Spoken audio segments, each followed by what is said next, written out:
Bonjour, moi c'est Safia, infirmière au CHU de Rouen. Le thème de la vidéo du jour porte sur le chariot d'urgence. Il est question de présenter le contenu, les fonctionnalités du chariot d'urgence et les recommandations qui y sont associées. L'objectif est de rendre l'outil accessible et profitable en situation d'urgence pour trouver le bon matériel au bon moment. Le chariot d'urgence doit être accessible à un emplacement habituel et connu de tous. N'hésitez pas à installer une pancarte au-dessus du chariot d'urgence, rappelant le numéro à appeler et les informations à transmettre à la régulation. Notons que ce sont des protocoles institutionnels qui régissent le contenu, l'organisation, la traçabilité et la vérification du chariot d'urgence. Sur chaque chariot d'urgence se trouve un classeur de traçabilité. Le chariot d'urgence est sur roulette, il dispose d'une manette de direction, son ouverture se trouve ici.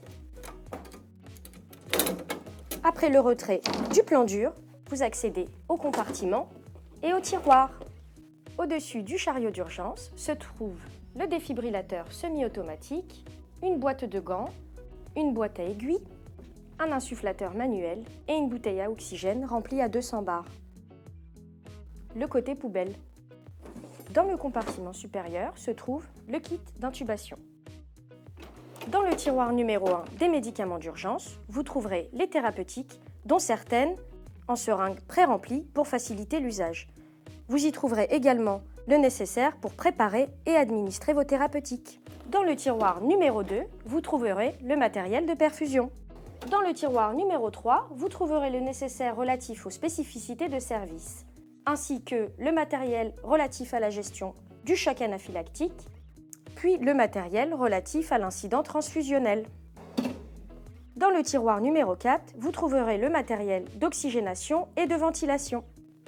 Dans le compartiment inférieur se trouve le kit d'aspiration. Quelques recommandations. Vous procéderez à une vérification mensuelle de tous les dispositifs médicaux et de tout ce qui ne se trouve pas dans le chariot d'urgence. Vous procéderez en revanche à une vérification trimestrielle de l'ensemble du chariot d'urgence.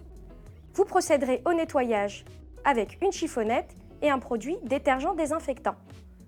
Le réarmement est obligatoire dans 3 cas. Lors de la vérification mensuelle et trimestrielle obligatoire, lorsque le scellé se trouve ouvert et bien sûr après utilisation. Une suggestion, n'hésitez pas à vérifier le chariot d'urgence en binôme, idéalement infirmière et aide-soignante, pour sensibiliser l'ensemble du personnel au contenu du chariot d'urgence. Je vous invite également à regarder une autre vidéo dont le thème porte sur les thérapeutiques du chariot d'urgence. Merci beaucoup d'avoir visionné cette vidéo et je vous dis à bientôt!